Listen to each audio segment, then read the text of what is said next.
pollution or the emissions are actually generated not by the trucks or not by the cars that you see out on the street, but it's actually the construction related activities.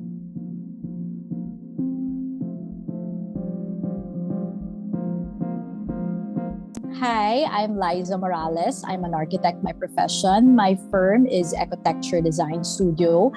We focus on sustainable design. I'm a lead architect as well, so we also do consultancy on the side, and our projects include varying scales from residential, industrial, commercial, and retail. Sustainable design and environmental design, it covers, various aspects of the building. It actually is not just limited to, just putting plants or just basically putting solar panels. It goes way beyond that. It's not just skin deep.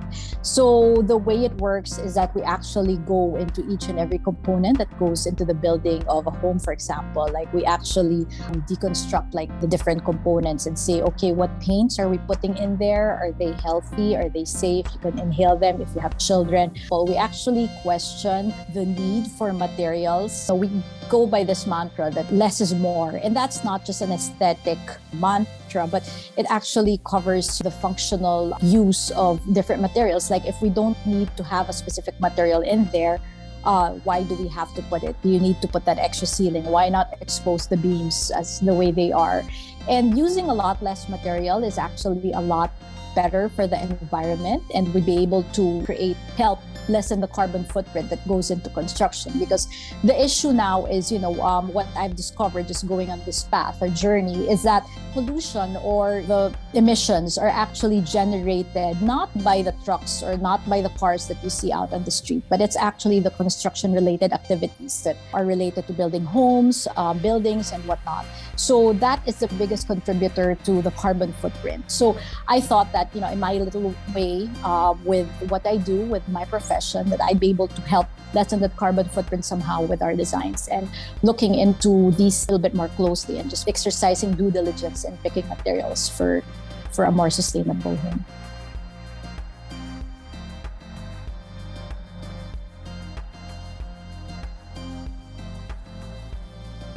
There are a lot of opportunities with being sustainable. So for example, if you're doing like construction that's ground up, orienting the house this way versus that way that takes advantage of the natural breezes, and you're not having your windows facing the south where the sun is hottest, costs the same amount of money, whether it's oriented this way or that way. It's pretty much the same. It's just being able to strategically locate windows so that they're taking advantage of, natural elements that are already available out there would also help reduce their air conditioning load and, help improve energy efficiency. So I think it's just all these things are out there. The information is out there, and the clients are actually very aware. They do their own research. Now with Google, will just have access to so much information at their fingertips. So they're able to do their own research, and we've been fortunate that our clients are willing to listen and willing to explore different paths with us.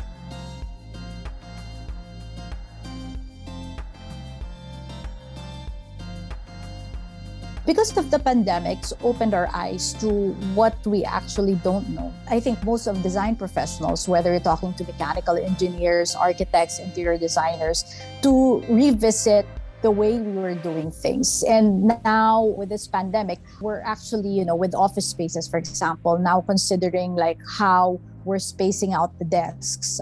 Even with homes, there has been some drastic changes with the way we've been, I'm in the middle of 5 or 6 residential projects right now. And the way we design homes now, in the middle of a pandemic, is way different from how we were designing them pre-pandemic. So just, as an example, now that we're designing these homes, we would actually have incorporate disinfection area when you enter the entry of the home. We were actually asked for most of the homes that we're working on to have like a bath, shower, not just a powder room by the entry, but to have a shower because people would like to remove their clothes, disinfect, shower before entering the house per se.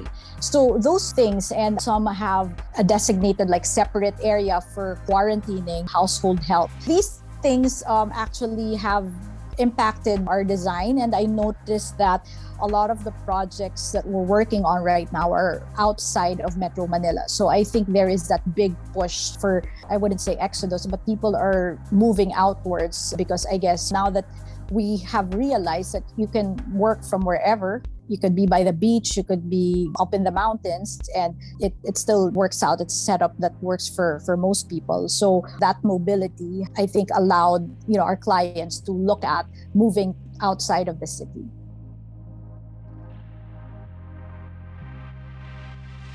We try as much as possible with all our designs to introduce future proofing. It's a concept that we try to explain to our clients, that most especially the clients who have young families, that if this is going to be your forever home, we have to consider how your kids will have parties at some point when they become teenagers. They might need a makeup area in their bathroom, and now they don't really have that because they're only 4 years old. Sustainability is, again, not just skin deep, and we try to consider these things, these plans are our clients' dreams and aspirations for the future, and just make sure that the house will grow with them and go on this journey with them throughout life if they don't want to move up until the rest of their days. So we might want to make sure that the home is outfitted for that, because if it doesn't work 5 years from now, then they'd have to renovate, and again, that's not sustainable. So these are, there's a lot of things that we consider from the very start, from the very beginning, and that's why understanding